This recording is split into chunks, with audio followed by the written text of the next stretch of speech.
welcome to the class. Today we are going to discuss about post transcriptional modification. ठीक है, तो ये post transcriptional modification क्या है?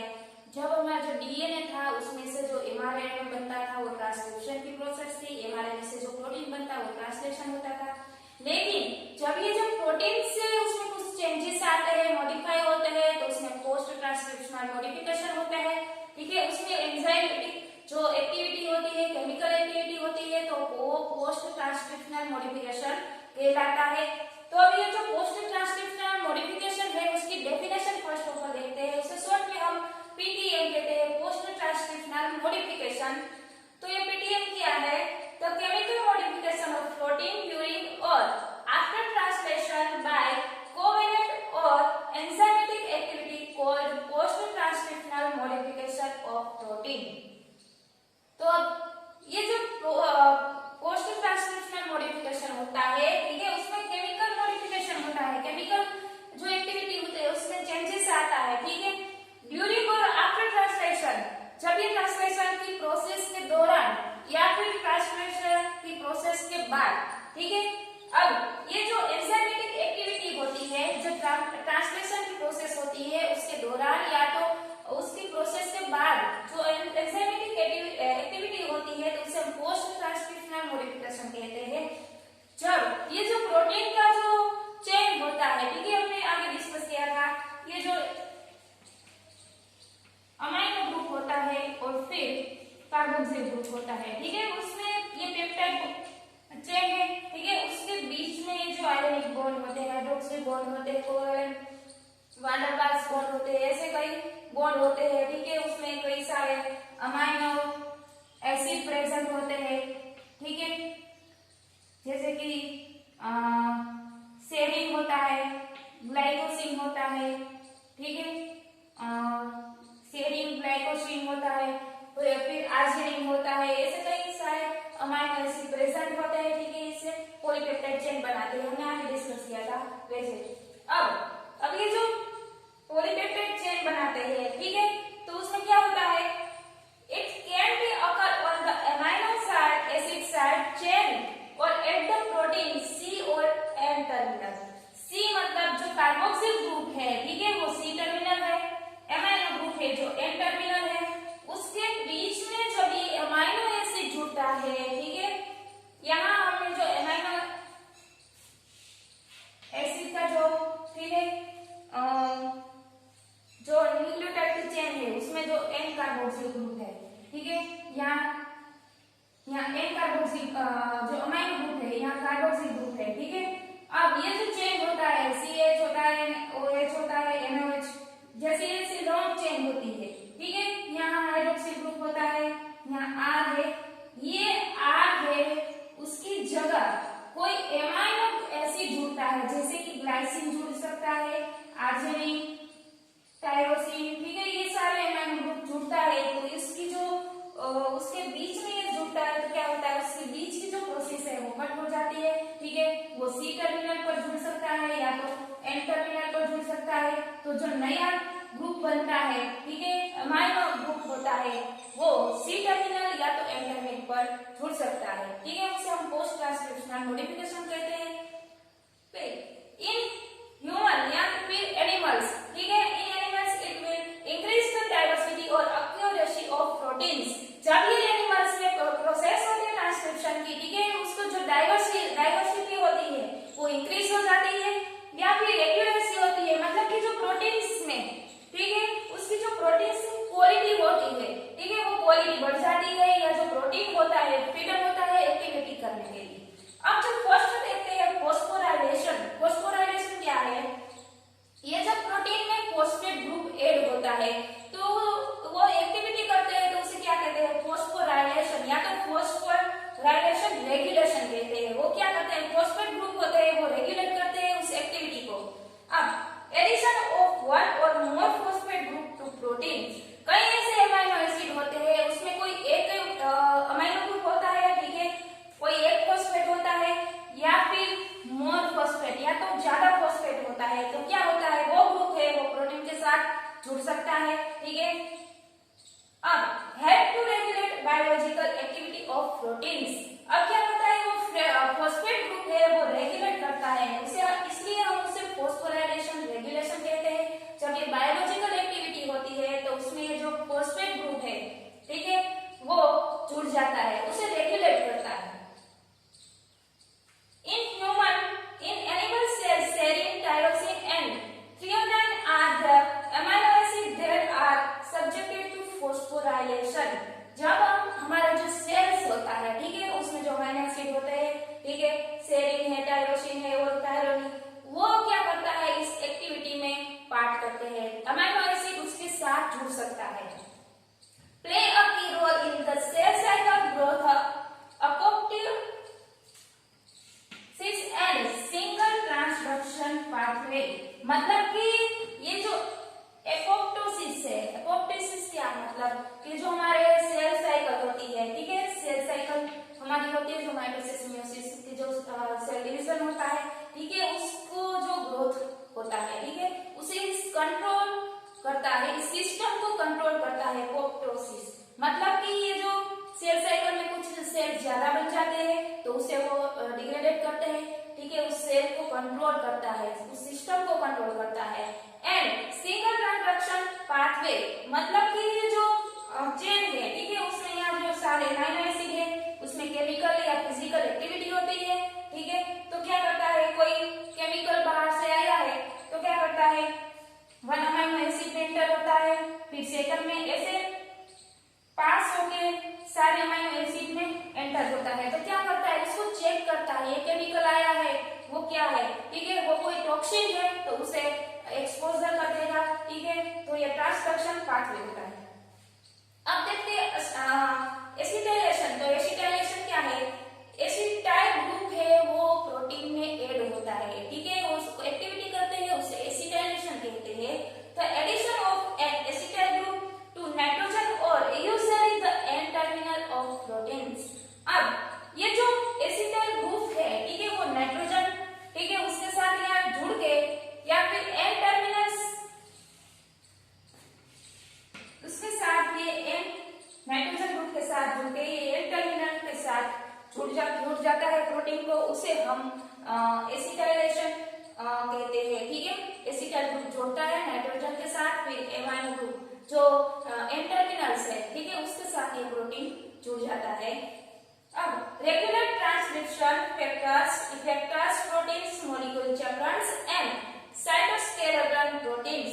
अब ये जो सारे हमने आगे देखा था जो ट्रांसक्रिप्शनल फैक्टर्स थे, ठीक है, जो ट्रांसक्रिप्शन की प्रोसेस हुई थी, हम कई सारे उसमें फैक्टर्स थे, ठीक है, इफेक्टर प्रोटीन्स थे, मॉलिक्यूलर चेकर्स थे और साइटोस्केलेटन थे, ठीक है, उसे क्या करता है, वो रेगुलेट करता है। कौन करता है, एसिटाइलेशन मतलब कि एसिटाइल ग्रुप। अब मिथियोनिन अमीनो जो पेप्टाइडेज है in an enzyme responsible for the N terminal acetylation. मतलब कि ये जो मिथियोनाइन होता है, ठीक है, उसमें जो कोई एक हो तो उसे मोनोमिथियोनाइन कहते हैं, ठीक है, डबल हो तो डाई, तीन हो तो ट्राई, टेट्रा, ठीक है, ऐसे जो मिथियोनाइन ग्रुप है वो क्या करता है, जो एमाइनो पेप्टाइडेज है वो क्या करता है, an enzyme responsible for N terminal. जो एन टर्मिनल है, ठीक है, वो मिथियोनाइन ग्रुप है, ठीक है, कोई एक हो तो एक जुड़ता है, दो हो तो दो जुड़ता है, तीन हो तो तीन, चार, टेट्रा, ठीक है, ऐसे जो ग्रुप है वो उसके साथ बाइंडिंग करता है, उसे एसिटाइलेशन कहते हैं, ठीक है। तो ये बात हुई फॉस्फोराइलेशन एंड एसिटाइलेशन की। Now modification of individual amino acid. उसमें क्या होता है, the hydroxyl groups of certain serine, threonine, tyrosine residues of some proteins are enzymatically phosphorylated by ATP. जब ये फॉस्फोराइलेशन प्रोसेस होती है, ठीक है, तो उसमें कार्बोक्सिल ग्रुप्स होते हैं, उसमें जो ये जो हाइड्रोक्सिल ग्रुप्स होते हैं, ठीक है, उसमें जो सेरीन किसके साथ होता है, सेरीन, थ्रियोनिन, टायरोसिन, ठीक है, ये जो अमीनो एसिड है उसमें जब ये एंजाइमेटिकली फॉस्फोराइलेटेड होता है, फॉस्फोराइलेशन की प्रोसेस होती है, ठीक है, उसमें जो एडीपी होता है, एडीपी होता है, ठीक है, उसमें एडीपी का क्या रोल है, वो एनर्जी सोर्स की उसको जरूरत पड़ती है, इसलिए द फॉस्फेट ग्रुप्स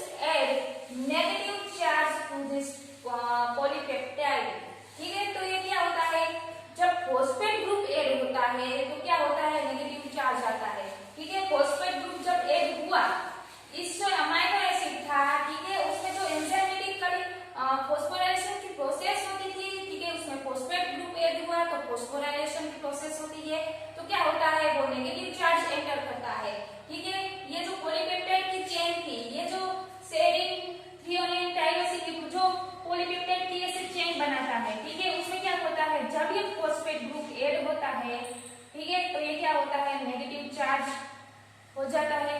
फिर the functional signification of this modification varies from one protein to the next protein। अब क्या करता है, ये जब फंक्शन करता है, ठीक है, उसमें जो मॉडिफायर आता है, क्योंकि यह जो पॉलीपेप्टाइड चेन थी वो तो नॉर्मल थी, उसमें जो फॉस्फेट ग्रुप ऐड हुआ तो क्या हुआ, नेगेटिव चार्ज हुआ। अब जो नेगेटिव चार्ज हुआ तो फॉर एग्जांपल मान लीजिए ये टाइरोसिन है, ठीक है, ये टाइरोसिन है, थ्रियोनिन है, सेरीन है, तो क्या होगा, 1 बाय 1 उसमें जो नेगेटिव चार्ज एंटर होगा, ठीक है, यहाँ से एंटर हो गए तो क्या होता है, जो सीरीज है उसमें जो नेगेटिव चार्ज एंटर होता है। For example milk protein casein has many phosphoserine groups that bind calcium।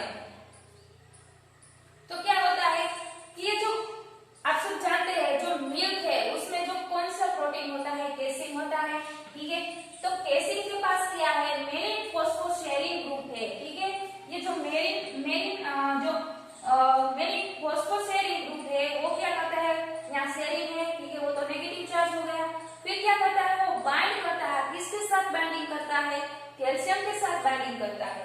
और इसके अलावा जो अमाइनो ग्रुप है, ठीक है, वो जो ग्रुप है बाकी के, वो किसके साथ बाइंडिंग करते हैं, जो एक्स्ट्रा कार्बोक्साइल ग्रुप्स होते हैं, may be added to glutamate है, ये जो ग्लूटामेट है वो रेसिड्यूज ऑफ सम प्रोटीन्स, वो क्या करते हैं, बाकी के जो सारे कार्बोक्सिल ग्रुप्स होते हैं वो ग्लूटामेट के साथ जो प्रोटीन्स है, ठीक है, उसके साथ बाइंडिंग करते हैं। For example the blood clotting proteins prothrombin contains a number of Y-carboxyl glutamate। मतलब कि ये जो Y-carboxyl glutamate है, ठीक है, उसके कंटेंट में प्रोथ्रोम्बिन, आप सब जानते होंगे, जो हमारे बॉडी में कोई कट होता है, एक फिंगर में कट होता है तो क्या होता है, ब्लड निकलता है, फिर उसमें जो क्लोटिंग होती है, ब्लड क्लोटिंग होती है, ठीक है, तो उसमें क्या होता है, कैल्शियम होता है। आप सब जानते हैं इस प्रोसेस में थ्रोम्बिन प्रोथ्रोम्बिन कन्वर्ट होता है, ठीक है, फिर ये जो कैल्शियम होता है उसके साथ बाइंडिंग करता है, और जो ब्लड क्लोटिंग की प्रोसेस होती है तो क्या होता है, जो कैल्शियम की वजह से ब्लड क्लोटिंग होता है, अगर कैल्शियम की कमी हो तो ब्लड क्लोटिंग प्रोसेस में ज्यादा देर लगती है। तो उसने क्या कहा कि जो ब्लड क्लोटिंग होता है, ठीक है, उसमें प्रोथ्रोम्बिन तो है ही, ठीक है, प्रोथ्रोम्बिन है, उसके कंटेंट में क्या है, Y-carboxyl ग्लूटामेट है, ठीक है, वो क्या है, वो Y-carboxyl ग्लूटामेट रेसिड्यूज है। तो उस प्रोसेस में कोई जो बाकी के जो एक्स्ट्रा कार्बोक्सिल ग्रुप्स है वो एक्टिविटी में पार्ट लेंगे। अब these जो carboxyl groups bind calcium rich residues to initiate the clotting mechanism. अब क्या होगा, ये जो प्रोथ्रोम्बिन, ठीक है, कार्बोक्सिल ग्रुप है, प्रोथ्रोम्बिन के साथ कन्वर्ट हुआ है, ठीक है, प्रोथ्रोम्बिन के कंटेंट में क्या है, Y-carboxyl ग्लूटामेट है। अब ये जो ग्लूटामेट है, ठीक है, वो कार्बोक्सिल ग्रुप है, वो किसके साथ, हमने कहा है जो कैल्शियम के साथ बाइंडिंग करेगा, कैल्शियम के साथ जब बाइंडिंग करेगा तो जो कट हुआ है जहां से ब्लड, वो क्या होगा, उसके क्लोटिंग की प्रोसेस स्टार्ट हो जाएगी, ठीक है, कैल्शियम के साथ बाइंडिंग हुआ है तो क्या होगा, ब्लड क्लोटिंग मैकेनिज्म हो गई, ठीक है। अब जब monomethyl and dimethyl lysine residues occur in some muscles protein in cytochrome C, जब कोई बाकी के जो कार्बोक्सिल ग्रुप होते हैं, ठीक है, उसमें क्या होगा, जो मोनोमिथाइल एंड डाइमिथाइल, कोई एक मिथाइल है, ठीक है, और कोई दो मिथाइल है, 3 मिथाइल उसे हम ट्राई कहते हैं, टेट्रा कहते हैं, 4 मिथाइल, ठीक है, तो ये क्या है, ये डाइमिथाइल लाइसिन, ठीक है, वो क्या करते हैं, सम मसल्स प्रोटीन, कोई मसल्स के प्रोटीन हो, ठीक है, इन साइटोक्रोम सी में प्रेजेंट होते हैं। The carbonucleic of most species contains one methyl lysine residues at a specific position। जब ये जो कार्बोन्यूक्लिन है, ठीक है, उसमें कोई जो मोस्ट स्पीसीज है उसके कंटेंट में मिथाइल लाइसिन होता है, वो जो कोई करेक्ट पोजीशन पर होता है। इन अदर कोई बाकी के जो प्रोटीन होते हैं, the carboxyl group of some glucarbon residues undergo methylation remove their negative charge. जो बाकी के जो कार्बोक्सिल ग्रुप है, ठीक है, वो ग्लूटामेट है, ठीक है, जो ग्लूटामेट रेसिड्यूज है वो क्या करते हैं, मिथाइलेशन प्रोसेस में पार्टिसिपेट करते हैं।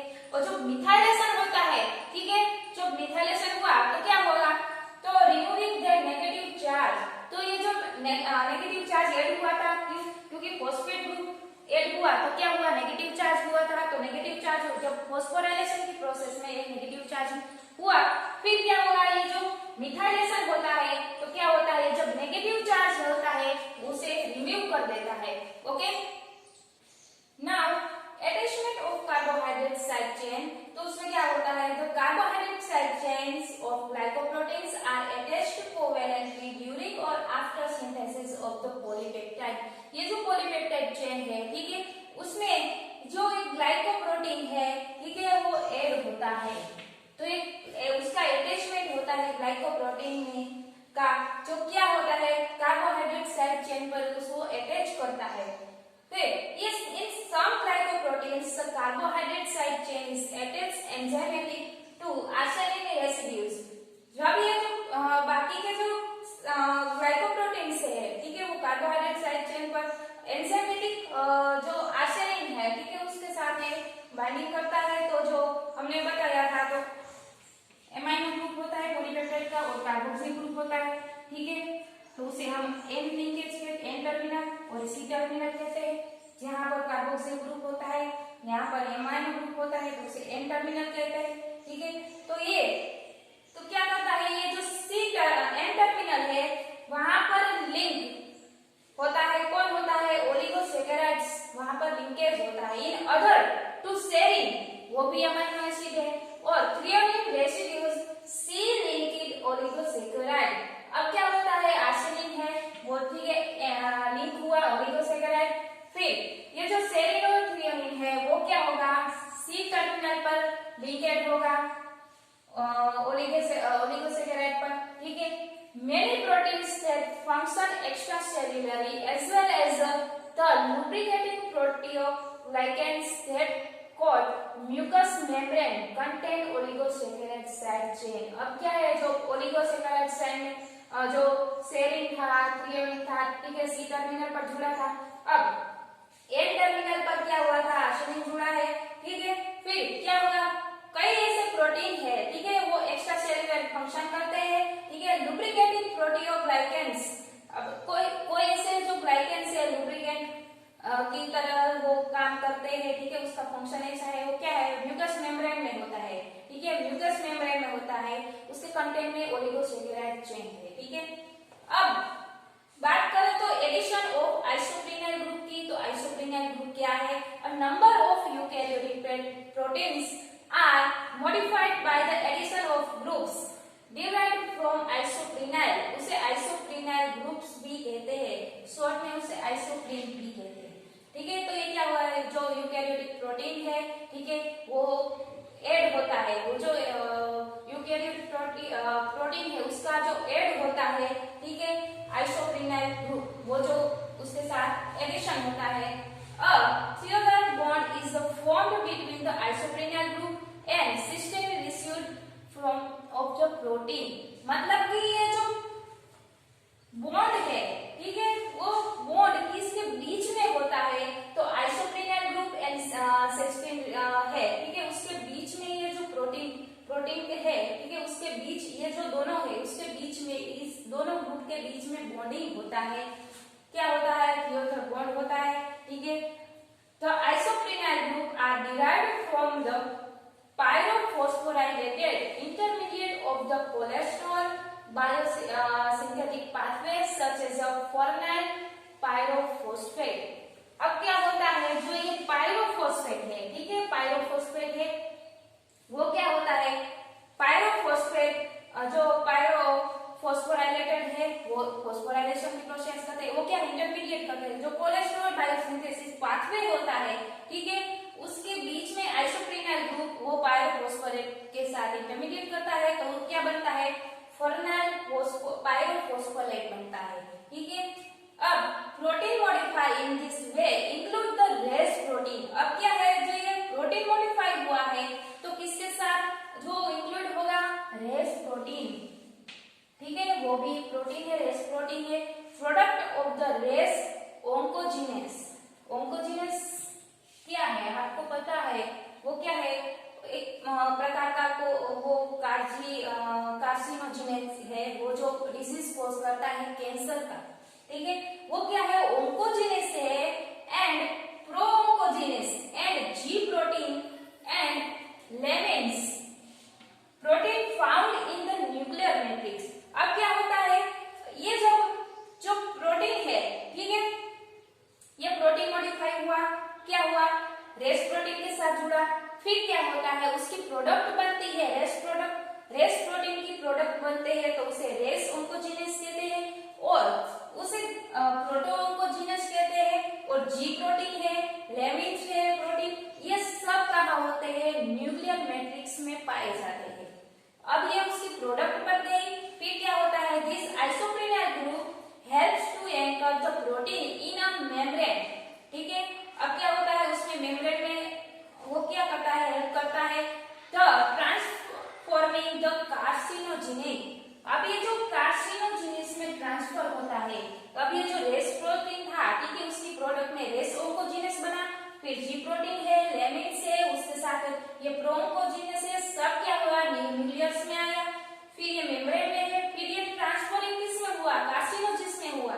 जो कार्सिनोजेनिक है वो क्या है, डिजीज कोज करता है, जो कैंसर का है, वो कैंसर का जो ठीक है, जो कैंसर कोजिंग है, ठीक है, उसमें कन्वर्ट हो गया।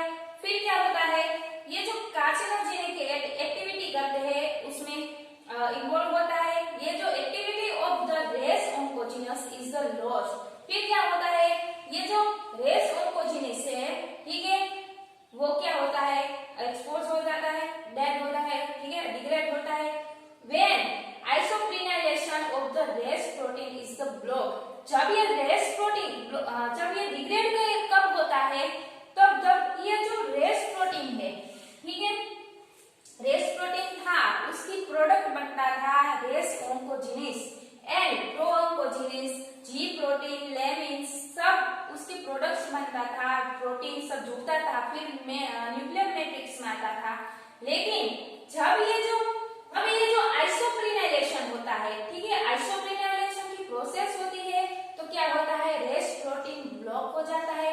तो रेस प्रोटीन ब्लॉक हो गया तो क्या होगा, जो प्रोटीन ब्लॉक हो गया तो उसकी प्रोडक्ट जो रेस ओंकोजीन थी वो क्या होगा, वो भी लॉस्ट हो जाएगा, क्योंकि जब प्रोटीन ही नहीं रहता तो उसकी प्रोडक्ट भी नहीं बनती, ठीक है।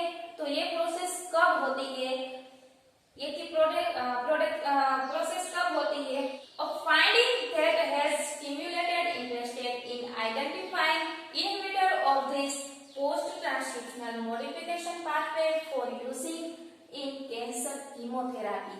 जब ये जो कीमोथेरापी, आपको पता हो, जो कोई कैंसर का पर्सन हो, ठीक है, उसमें कीमोथेरापी देते हैं उसे, ठीक है, तो कीमोथेरापी देते हैं, उसमें क्या होता है, जो कार्सिनोजेनस डिजीज करते हैं, ठीक है, वो क्या होता है, कार्सिनोजेनिक्स होते हैं, वो उसको किल करते हैं, कीमोथेरापी में उसको किल करते हैं। तो क्या होता है, जो कैंसर का जो भी उसने प्रोडक्ट किया हो, ठीक है, प्रोटीन से, उसमें सारे कार्सिनोजेनिक्स है, वो डिसीज कोजिंग करते हैं, वो जो डिसीज कैंसर का जो पार्ट बना है, ठीक है, उसे वो क्या करते हैं, डिग्रेड कर देते हैं, ठीक है, उसे किल कर देते हैं। तो इस कीमोथेरापी में ऐसा होता है, जो कार्सिनोजेनेसिस जो प्रोटीन बनता है, बनाता है प्रोटीन, जो रेस प्रोटीन बनाता है, ठीक है, उस प्रोटीन को वो क्या कर देते हैं, कर देते हैं, उसे ब्लॉक कर देते हैं। जब ये प्रोटीन ब्लॉक हो गया तो क्या होगा, उसकी प्रोडक्ट नहीं बनेगी, ठीक है। तो यहाँ जो डिसीज कोजिंग करने वाला जो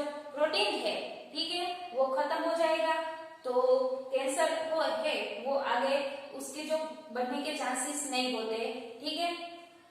now addition of prosthetic group, ठीक है, उसमें इस ग्रुप क्या होता है, जब कोई प्रोटीन के साथ प्रोस्थेटिक ग्रुप ऐड होता है, उसके साथ बाइंडिंग करता है। Many proteins required for their activity covalently bound prosthetic group, ठीक है, कई ऐसे प्रोटीन होते हैं वो प्रोस्थेटिक ग्रुप है उसके साथ बाइंड करते हैं। टू एग्जांपल्स है यहाँ, जो the biotin molecules of acetyl coenzyme, carboxylase and the heme group of hemoglobin और cytochrome C। अब क्या होता है, जो बायोटिन है प्रोकार्योटिक मॉलिक्यूल है, ठीक है, वो एसिटाइल कोएंजाइम कार्बोक्सिलेज है। और दूसरा है हेमी ग्रुप जो हीमोग्लोबिन और साइटोक्रोम सी उसके बीच में बाइंडिंग होती है, ठीक है। ये दो एग्जांपल दिए हैं। नेक्स्ट है प्रोटियोलाइटिक प्रोसेसिंग। तो ये प्रोटियोलाइटिक प्रोसेसिंग में क्या है, many proteins are initially synthesized as a large inactive precursor polypeptides that are proteolytically trimmed to form their smaller active form, ठीक है। तो ये क्या होता है, जो कई सारे ऐसे प्रोटीन्स होते हैं वो उसका सिंथेसाइज हुआ है तो क्या हुआ, वो लार्ज फॉर्म में है लेकिन वो इनएक्टिव फॉर्म में है, ठीक है, उसमें इनएक्टिव प्रिकर्सर है पॉलीपेप्टाइड चेन में।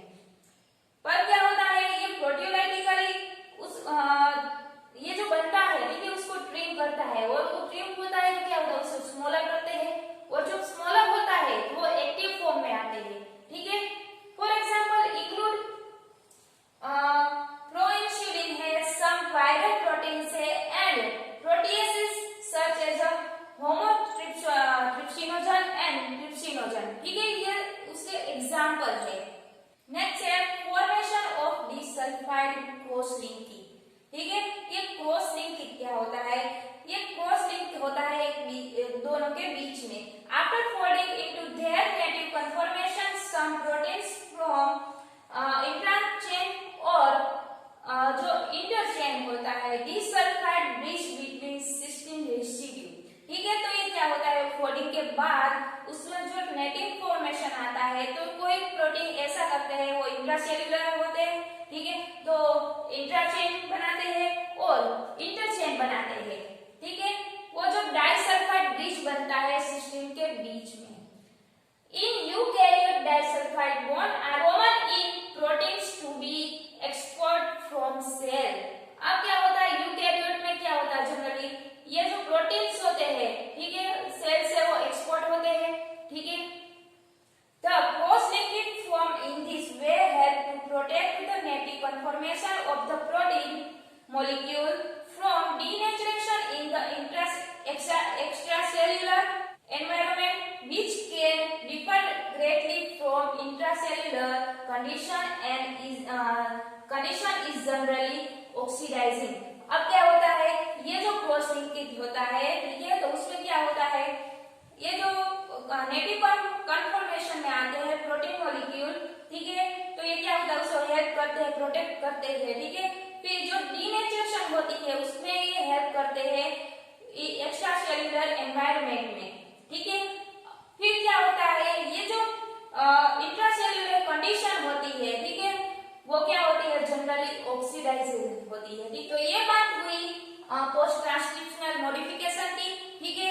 सो गाइस इस लेक्चर में बस इतना ही। नेक्स्ट लेक्चर में हम जीन एक्सप्रेशन एंड रेगुलेशन के बारे में डिस्कस करेंगे। So guys thank you so much and keep reading.